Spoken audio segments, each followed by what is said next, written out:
And I'm Suzanne Collins-Stoltenberg from NFIB. We thank you so much for joining NFIB for this webinar. What we're going to describe to you is something many businesses do not know. What is residual waste? Because it is regulated by the state of Pennsylvania Department of Environmental Protection. And these guests of ours who are experts are going to tell you what you have to do to comply with those regulations. Our two presenters are Nancy Crickman and Chuck Haney, both of them with the Small Business Development Centers, which are just wonderful organizations. And I want you to know that they are not regulators. They have confidential services and free services. So when we're done with this webinar, make sure to jot down the note in case you'd like to call them for assistance. One more quick note. If you have any question at any time, type it in on your computer keypad and we'll get it answered. I'll notice it and bring it to their attention. Okay, so Nancy, now why don't you proceed and tell us more about residual waste, which many people don't know what that is. Thank you, Suzanne. Thank you so much for inviting us to participate in this webinar this morning. I'm Nancy Crickman from the Pennsylvania Small Business Development Centers, and I'm here with Chuck Haney from our Shippensburg Small Business Development Centers. And for those of you that are not familiar with the SBDC, we are a university-based economic development organization.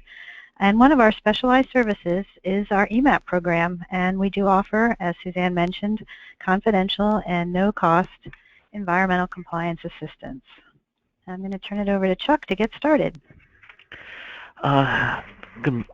So residual waste, the textbook definition of residual waste is pretty long and convoluted, but for the most part it is considered non-hazardous industrial, mining, and agricultural waste. We're going to focus on the industrial side of things today. Hopefully that'll cover everybody who's on the webinar.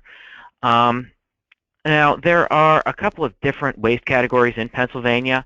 Almost everybody knows that there's hazardous waste out there. And everybody who has curbside pickup at their house is familiar with municipal waste. But the residual waste, it falls somewhere in between. It's not hazardous, but it's more of a concern to the DEP than just the municipal waste. And just to try to get your heads around what we're talking about here, it's pretty much any kind of waste you generate from the shop floor. I'm going to hit the next slide. So when we're talking about industrial, that is, of course, manufacturers, foundries, factories, companies that make things. It's not things that are going to be seen as commercial or institutional organizations like retail stores, office buildings, colleges and universities, hospitals. Those are left out of the world of residual waste. Go ahead and hit the next one.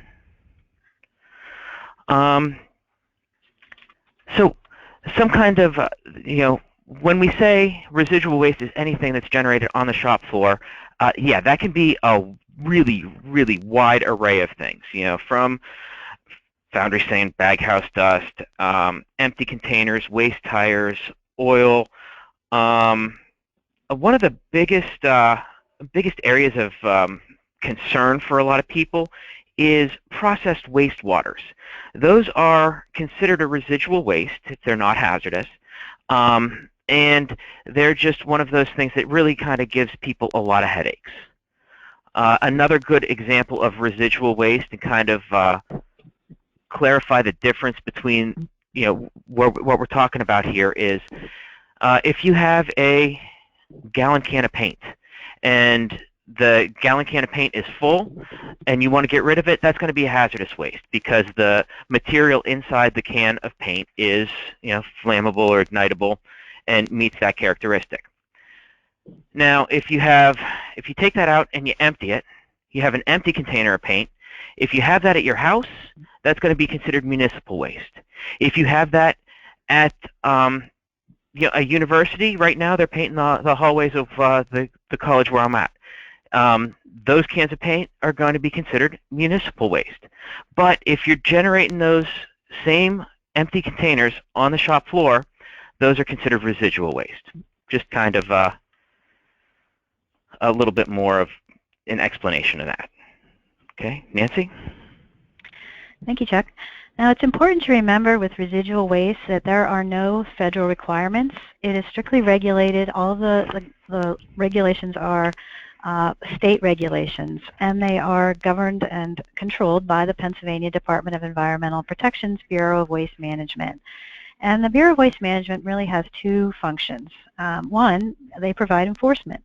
So if there's a complaint or from a citizen or a neighbor or someone else that thinks that there's a problem at your facility, they might go and investigate that. So they conduct those kinds of inspections, and they also might come out and do a routine inspection that might be part of a multimedia inspection. If they find a problem, they might potentially issue a fine and a notice of violation. And the fines can range, from hundreds of dollars to thousands of dollars, depending on the severity and the number of violations.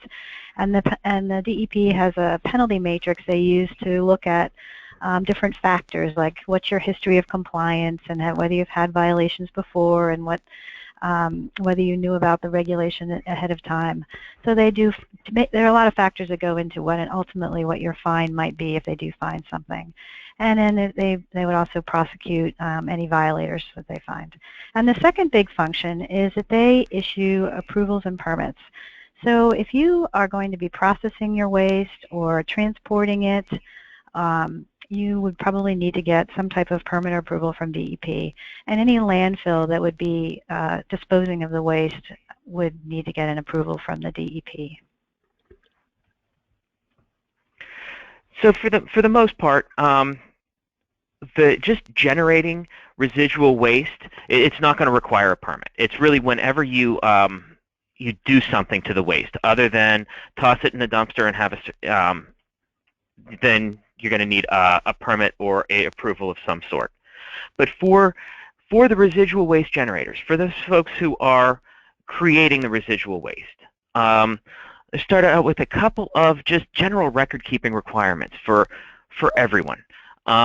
Most of this information is really easy to get a hold of. It's when was the waste generated? When was it disposed of? Well, that's pretty much when did you empty the dumpster and when did you fill it up again? The name, address, and phone number of companies that you're doing business with. This is really, it might be a little bit of a hassle to get this stuff together, but at the same time, this is a really good opportunity for a company to do their due diligence and to double check and make sure that the company that's hauling away their residual waste is received approval from the DEP to be a authorized waste hauler. Make sure that the landfill that the waste is going to is compliant with their regulations and so on. Hey, may I ask a quick question? It's Suzanne. So let's just say that you've been trusting and they're not. Are you the one who gets fined or the waste hauler? Typically, it's definitely going to be the waste hauler. If someone is transporting waste without a proper authorization, they're going to get fined. But yes, as the business, it is still your responsibility to make sure you're giving your waste to somebody who's authorized to take it. So there is a potential for a fine for dealing with somebody who's not certified. Okay, thanks. Okay, want to hit the next slide? There we go. So since most of this stuff is really easy to get a hold of, and it is your waste hauler's business to know this stuff, so you can ask a lot of those questions. You can get that information from your waste hauler. So go ahead and ask them, are you an authorized waste hauler? What's your ID number? You can, if you want to chase this down, you can go to the DEP's website, look up the name of the company and their authorization ID, and find out if they're if they've got recurring violations with the DEP and they're not doing what they're supposed to be. Ask them where they're taking the waste to. Is it going to a permitted landfill? And the last question kind of sounds a little weird, but we'll get into that in a little bit more detail later. But how much does my trash weigh per cubic yard? Go ahead, Nancy. So does it matter how much residual waste you generate? On one hand, no. There is a lot of regulations, and if you're familiar with the hazardous waste regulations, you know there's large quantity generators, small quantity generators, and conditionally exempt small quantity generators. Unfortunately, with residual waste, there is no low-level exemption. So if you're generating any amount of industrial waste, then you're going to fall into these requirements. There's not going to be an easy out for you. But on the other hand, there is that 13 tons per year threshold that's going to switch you from small quantity to large quantity generator. And once you cross that 13 tons per year, then you're going to have a couple of extra requirements as far as submit a biennial report to the DEP every odd number year, and develop a source reduction strategy and keep it on site.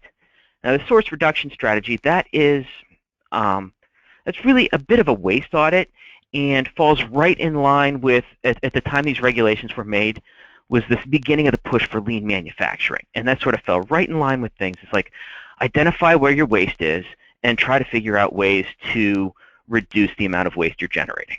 So really, that's kind of where that particular regulation came from.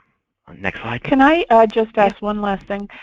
Let's just say that you're making something, you're industrial, you're not an office, and it's just something as innocent as like the cardboard boxes that your stuff comes in from FedEx. Is that residual waste? Yes, it starts out as residual waste because it's no longer able to be used for its original purpose, and you generated it on the shop floor. A lot of probably a better example is the shrink wrap you get a lot of your packages in. Okay, those kind of things are residual waste, and if you're throwing them into a residual waste dumpster, they're going to count towards your totals. One thing you can do is, if you're sending the cardboard or scrap steel to a recycler, the recycler is going to need to be permitted because they're doing something with residual waste. But if you're sending them to be recycled, then there is a chance for you to subtract that amount out of your counting for your 13 tons per year totals. And that makes sense. It's not going in the dumpster, so you have to keep track of how much you're generating and how much you're shipping off to the recycler, yes, but you don't count it when you're counting your 13 tons to find out if you're a large quantity residual waste generator or not.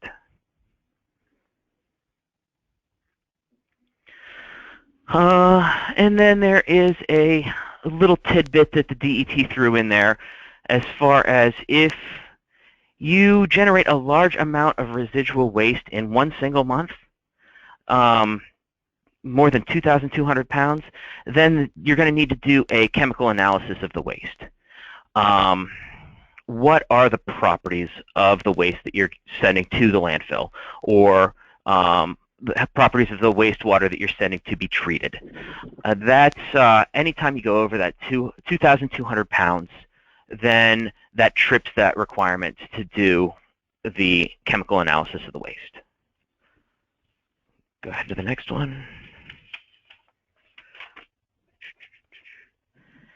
And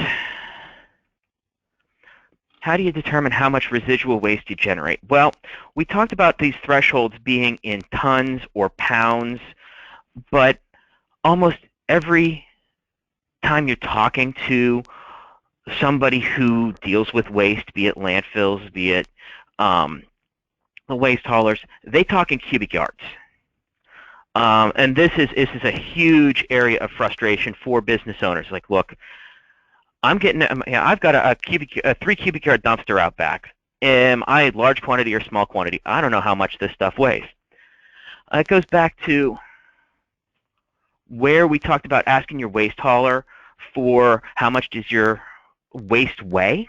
This is where it comes into play. Now, there's a couple of different things going on at the same time here. With, if you have a roll-off dumpster where your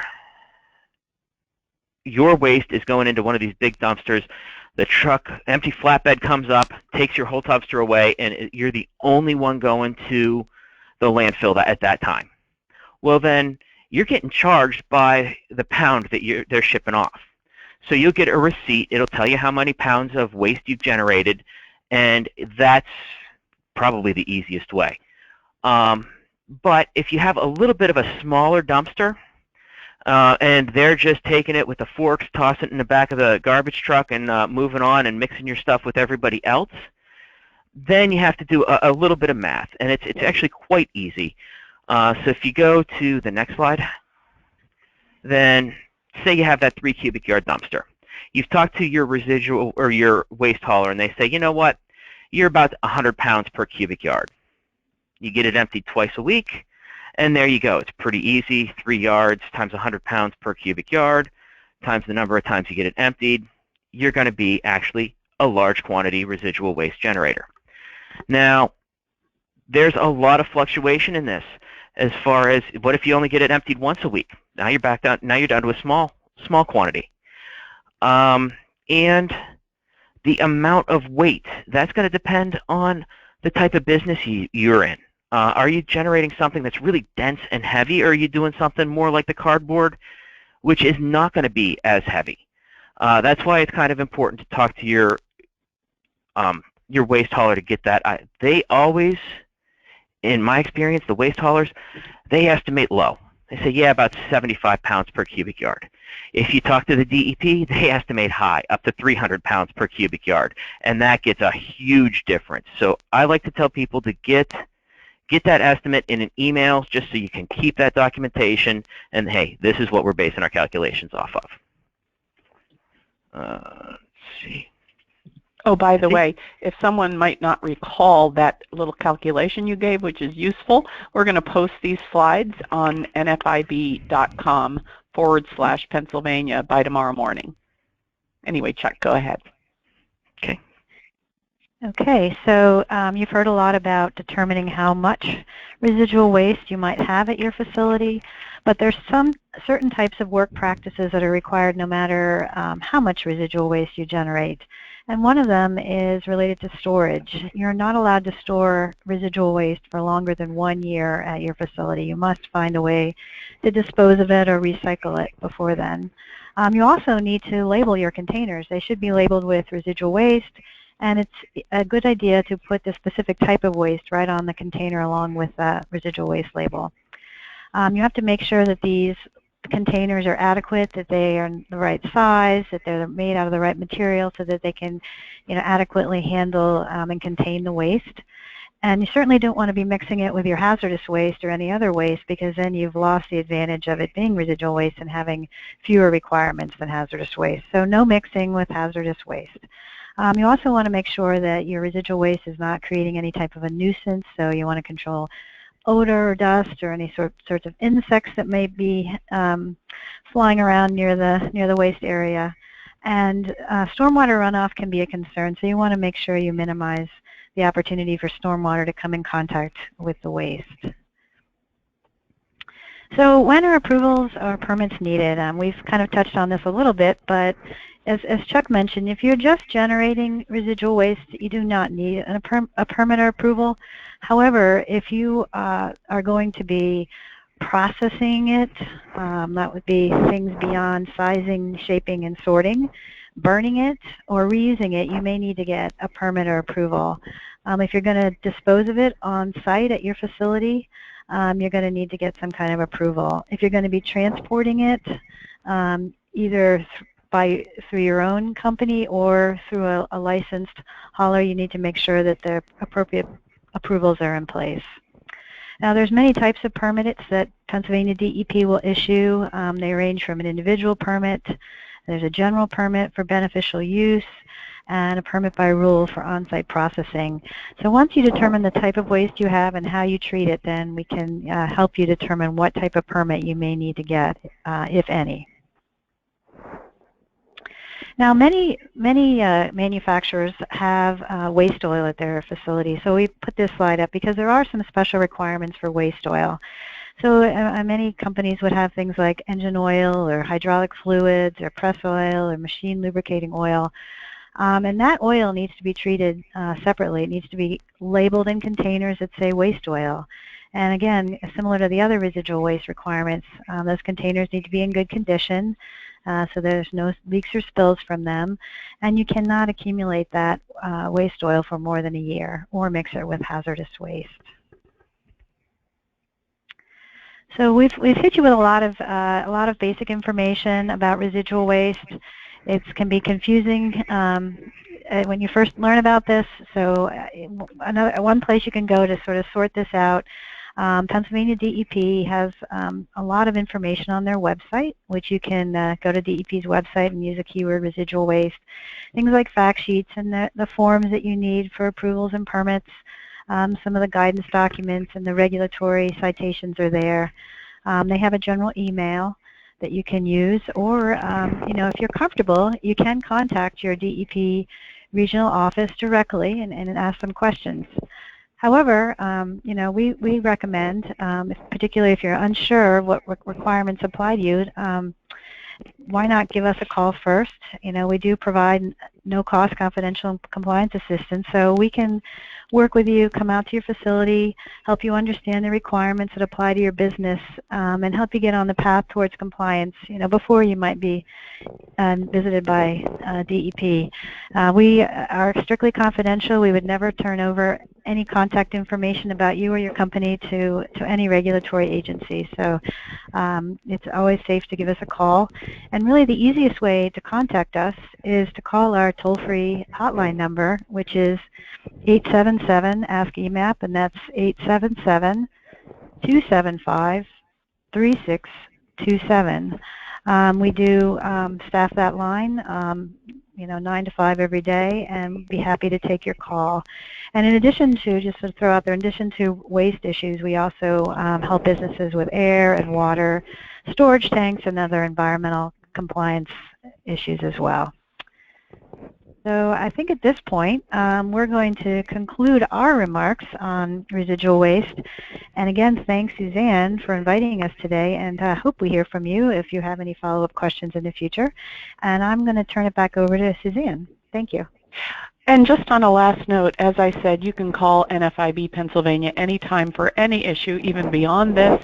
I am going to put these slides up if you want to review them on our webpage by tomorrow morning. It takes a while to upload these kinds of things, and that's nfib.com/PA.